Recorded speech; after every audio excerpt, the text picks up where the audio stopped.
And what kind of player am I? Am I an offensive man or a defensive man? That's right, I'm neither. I play my opponent. If he likes to attack, I force him to defend himself. If he's a cautious man, I draw him into dangerous water. See, you get so frustrated playing defensive positions, you make stupid moves you never make if you were thinking. When you come here, boy, check that shit at the door, I'm at the top of my game, cut the check. Somebody better king me, I'm the best. Let's play a game of checkers. Better yet, the game don't love nobody. Let's play chess. I keep forgetting we're not in love anymore. I keep forgetting things will never be the same again. I keep forgetting how you made that so clear. I keep forgetting things will never be the same again. I got street.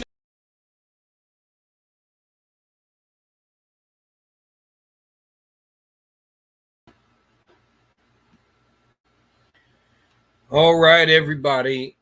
It has been an interesting weekend. Got my cup of extremely strong black coffee here.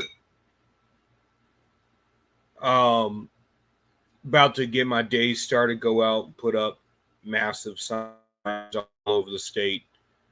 But with Joe Biden dropping out of the race, I'm already starting to see it, and I've been in spaces all weekend with people arguing that we should be, calling Kamala Harris a whore and saying she slept her way to the Oval Office, and we should be talking about DEI and all this stuff.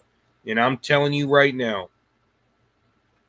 if that's the game you want to play, she already has enough heat on her because of her past and her prosecutorial conduct.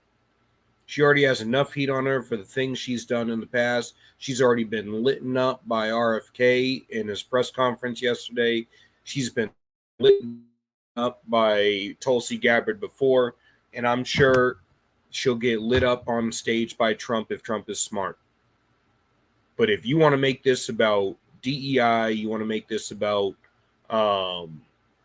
how many people she slept with, you want to make it about race and stuff, I'm telling you right now, you're going to lose this election. And I've said this before. We need to speak to each other like adults. Okay? Solutions over politics. Speak to each other with empathy. Speak to each other like adults. The vast majority of people in this country don't give a damn about her past. They care about things that are tangible, things that really matter. So her prosecutorial conduct, things like that. If you run this election on social issues, you will lose. If you run the general election on social issues, you will lose. If you run it on the economy, if you run it on foreign policy, if you run it on the stuff that actually matters, when it gets to people's kitchen tables, you win. The only people who like talking about Kamala's past or clowning her for the Willie thing, and the only people who like talking like that are conservatives, and not even normal conservatives, but like out there conservatives within our groups over a beer. I don't even like talking about that stuff. I don't even like talking about Joe Biden's son being a crackhead, because to be honest, like that's not a good thing that we should be joking about. If you make this election cycle about DEI and all these different social issues, you'll lose. The same way, if you make the election about men and women's sports, you're going to lose. You're going to lose because you're not focusing on the things that the vast majority of the country cares about. And guess what? Once you get outside of your Democrat bubble or your Republican bubble, there's 40% of the country are independents, and you can't win the election without them.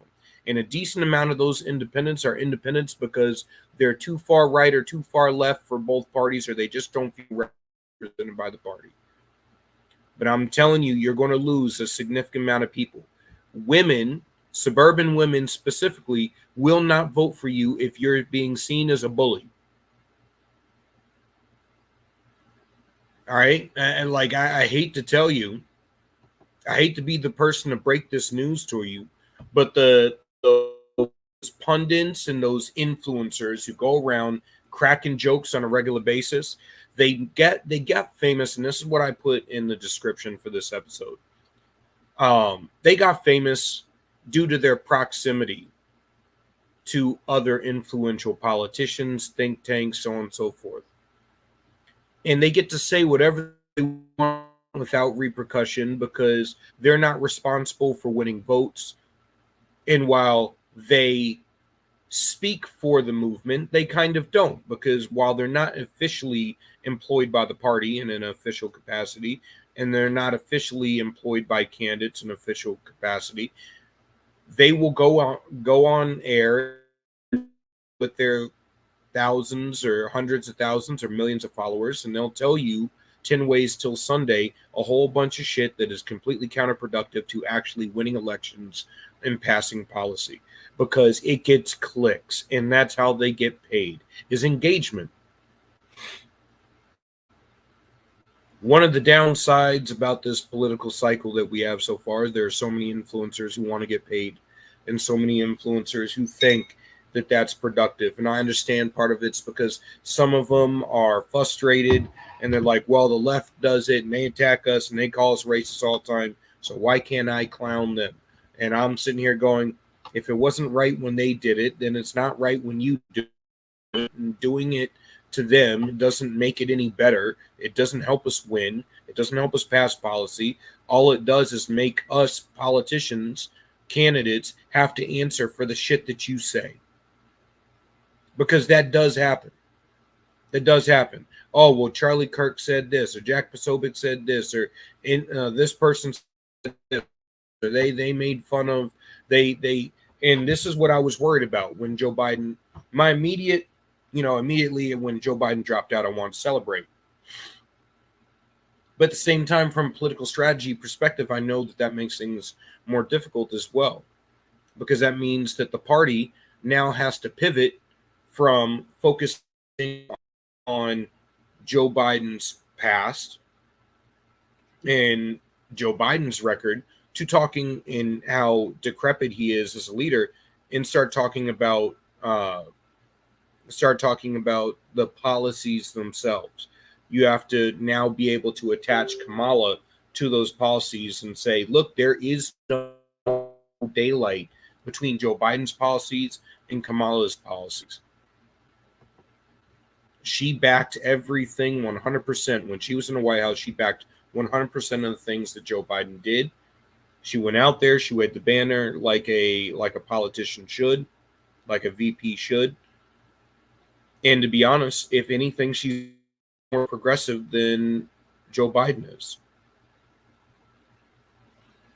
What we're dealing with, though, is that she comes in a nicer package. And she's going to try to be empathetic. And I've said it many, many times, the vast majority of voters do not vote based on policy. They vote based on how they feel about how you iterate your policy, how you iterate the things that you believe in. So I'll give you this real quick because I think it's worth mentioning. I had posted this up this weekend right after we got the news. Okay, we had gotten the news about Joe Biden stepping down. Yeah, so I'll read this to you.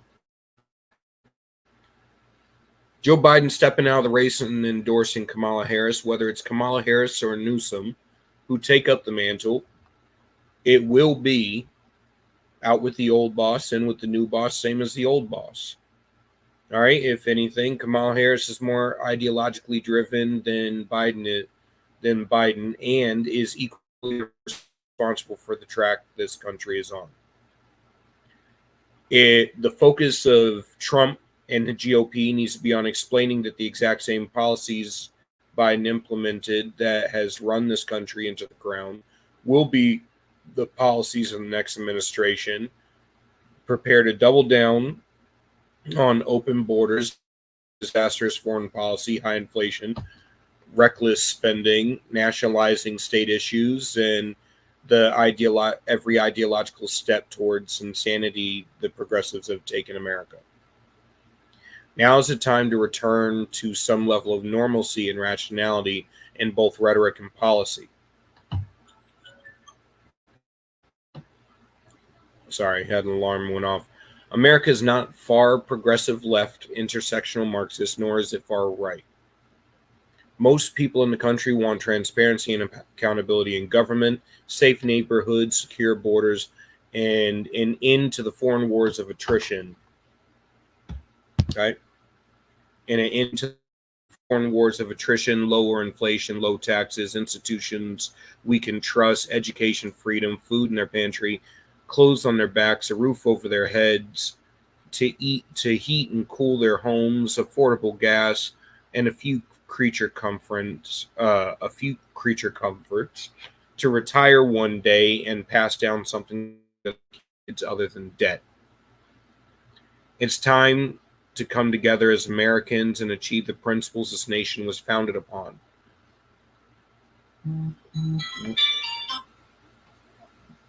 Oops. Sorry. We aspire to accountability and transparency in government, the conservation of the Constitution, the Republic, and the inalienable rights of individuals to life, liberty, and the pursuit of happiness. That's what Americans, and specifically Granite Staters, are crying out for.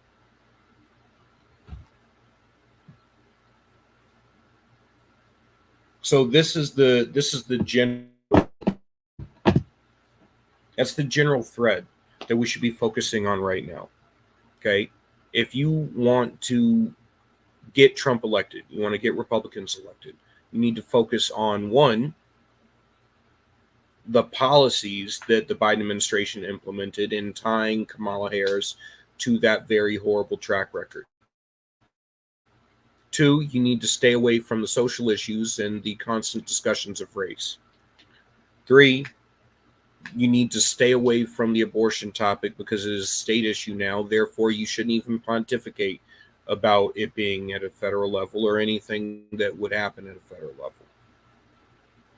Four, you need to inspire people. You need to talk about the issues people care about the most, the things that affect them in their daily lives, and you need to inspire people. Right now, we have an entire generation of young Gen Z men who are running out of things to believe in. Okay, there's no cause for a lot of these young men anymore. And a lot of your influencers, you as fans of these influencers, you need to get in their DMs, you need to check them and tell them to stop being counterproductive because they're playing games to make themselves famous. Guess what? They'll get famous whether Trump wins or loses. They'll get famous whether the Republicans win or lose. You know why? I would even argue that they'll get more famous because for a lot of them, they don't offer you great content and insightful dialogue or anything like that. What they offer you is red meat. And you get to scream really, really loud in the minority when you can't get anything done and you're not responsible for passing legislation. You get to yell really, really loud about everything that pisses you off and never be responsible for actually doing anything. Okay? So a lot of these guys will get super famous if Joe Biden wins again or Kamala Harris wins. And unlike Joe Biden, she'll have 8 years, not 4. I don't think we can handle another 8 years of this. Like I said before, Kamala has enough to answer for with the black community. All you need to do is offer an opposing view of policy. You need to knock on doors. You need to get into the community. You need to connect with people on a more personable level. You need to get them registered, get them to the polls, and you need to talk about things of substance, not high top golden sneakers, not criminal convictions, not rappers with big butts at the RNC National Convention. Talk policy, talk economics, talk bringing jobs back, talk capital investment in the communities, talk education freedom, talk the ability to invest and pass down a legacy to your children, the ability to buy a house, the ability to move into a better neighborhood, safer neighborhoods, less crime, less illegal immigration. Not even less illegal immigration, ending illegal immigration, because we can't handle any more of that either. But the policies of current administration will be no different than the following administration if Kamala Harris is elected. That is the point you need to be making. And you need to ditch the DEI talking points, ditch the her sleeping around to get to where she is, ditch all of that shit, because all that shit doesn't matter. Remember, as conservatives, as Republicans, we elected not once, but we're about to elect twice again a president with half a dozen different children by 3 different babies' mamas. Trump might as well be a rapper. Can we like stop playing stupid games? If you want to play the culture war issues, you lose every single time, because that is not the main focus of everybody in their daily lives. It's paying their bills and grinding and spending time with their families. And if you make it easy for them to vote for you, they will. If you make it hard for them to vote for you, you'll lose. You'll lose big. I got a meeting I got to go to, and I got a whole bunch of big 4x8 signs I got to put up all over the state. God bless everybody. Have a good day. And on the way out, And what kind of player am I? Am I an offensive man or a defensive man? That's right, I'm neither. I play my opponent. If he likes to attack, I force him to defend himself. If he's a cautious man, I draw him into dangerous water. See, you get so frustrated playing defensive positions, you make stupid moves you never make if you were thinking. When you come here, boy, check that shit at the door. I'm at the top of my game, cut the check. Somebody better king me, I'm the best. Let's play a game of checkers. Better yet, the game don't love nobody. Let's play chess. I keep forgetting we're not in love anymore. I keep forgetting things will never be the same again. I keep forgetting how you made that so clear. I keep forgetting things will never be the same again. I got street